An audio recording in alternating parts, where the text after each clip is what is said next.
Assalamualaikum warahmatullahi wabarakatuh. Kembali lagi dengan saya Nala Sonia, mahasiswi Tadris Biologi 4B Institut Agama Islam Negeri Batu Sangkar. Nah, pada kesempatan kali ini saya akan membahas materi yaitu tentang konsep habitat dan relung ekologi.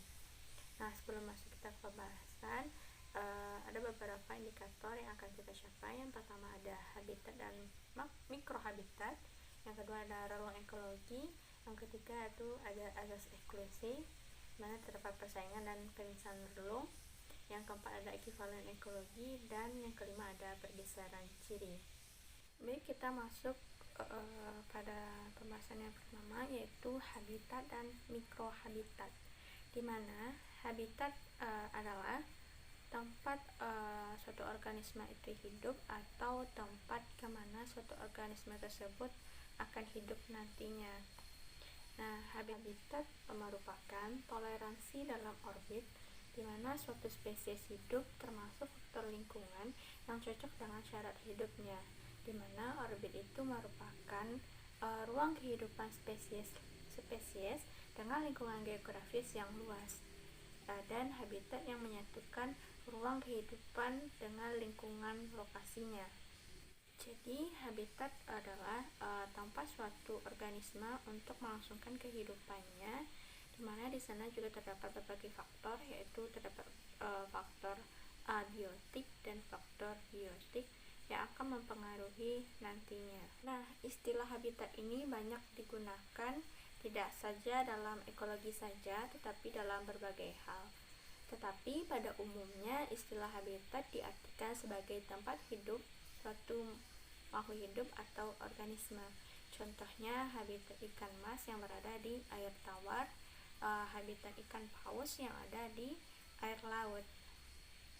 Nah, selanjutnya itu ada mikrohabitat, karena habitat di alam ini umumnya bersifat heterogen atau bermacam-macam dengan area-area tertentu. Dalam habitat itu yang berbeda adalah vegetasinya. Nah, populasi hewan yang mendiami habitat itu akan terkonsentrasi di tempat-tempat dengan kondisi yang paling cocok bagi penentuan persyaratan untuk hidup masing-masing.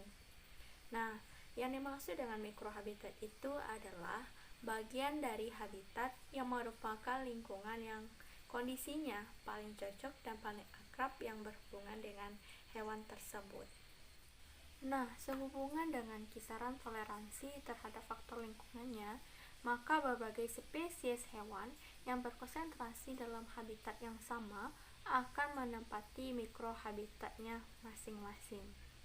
Kita pada pembahasan yang kedua, yaitu relung ekologi atau ecological niche, yaitu suatu konsep abstrak mengenai keseluruhan persyaratan hidup dan interaksi organisme dalam habitatnya. Nah, konsep relung dikembangkan oleh Charles Elton tahun 1927, yaitu ilmuwan dari Inggris, dengan pengertian relung yaitu status fungsional suatu organisme dalam komunitas tertentu.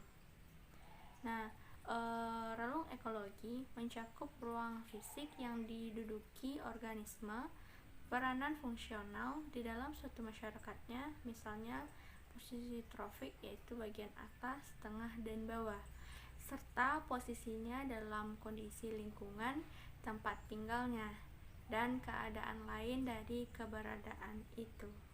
Aspek relung ekologi, di mana aspek relung ekologi ini yang pertama ada relung habitat, yang kedua ada relung trofik, yang ketiga ada relung multidimensi. Nah, jadi relung ekologi ini adalah gabungan khusus antara faktor fisik atau mikrohabitat dan kaitan biotik atau peranan yang diperlukan oleh suatu jenis untuk aktivitas hidup dan eksistensi yang berkesinambungan dalam sebuah komunitas. Baiklah, masuk kita ke indikator berikutnya, yaitu asas eksklusi, mana ada persaingan dan pemisahan relung.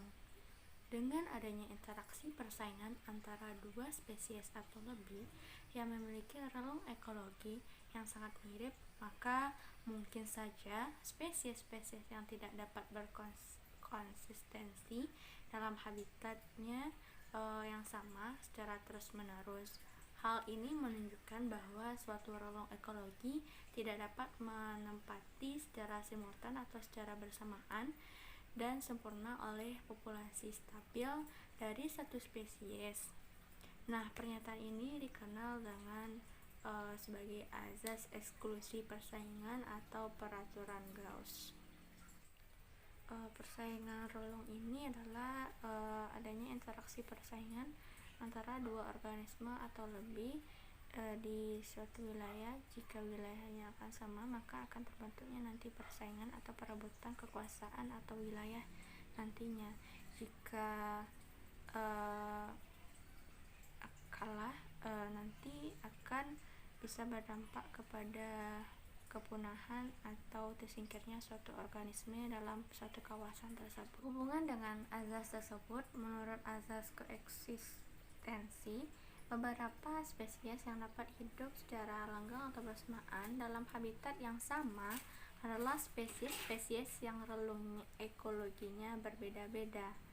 Tentang pentingnya perbedaan, Darwin menyatakan bahwa makin besar perbedaan-perbedaan yang diperlihatkan oleh berbagai spesies yang hidup di suatu tempat, makin besar pula jumlah spesies yang dapat hidup di suatu tempat itu. Dan hal ini dikenal dengan azas divergensi. Baiklah, selanjutnya kita masuk kepada indikator yang keempat, yaitu ekivalen ekologi. Jika kita perhatikan tentang kehidupan berbagai jenis hewan di berbagai tempat, sering kita temukan spesies-spesies hewan yang serupa yang hidup di daerah geografis yang berbeda. Misalnya cacing tanah. Cacing tanah ini dapat kita temukan di berbagai daerah, baik di Indonesia, Eropa, Amerika maupun belahan dunia lainnya. Dimana cacing ini memiliki morfologi yang serupa, namun sebenarnya mereka tuh berbeda spesies sebenarnya. Jadi jenis hewan yang menempati relung ekologi yang sama dalam habitat yang serupa di daerah zoogeografi yang berbeda, maka hal ini dinamakan dengan ekivalen ekologi. Secara umum, ekivalen ekologi itu dikenal dari kemiripan-kemiripan yang tampak diperlihatkan oleh hewan-hewan tersebut.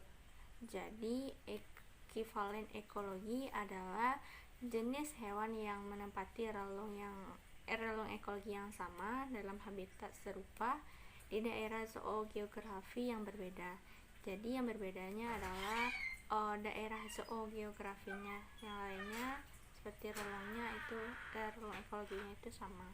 Nah, masuk kita pada pembahasan yang kelima atau yang terakhir, yaitu pergeseran ciri.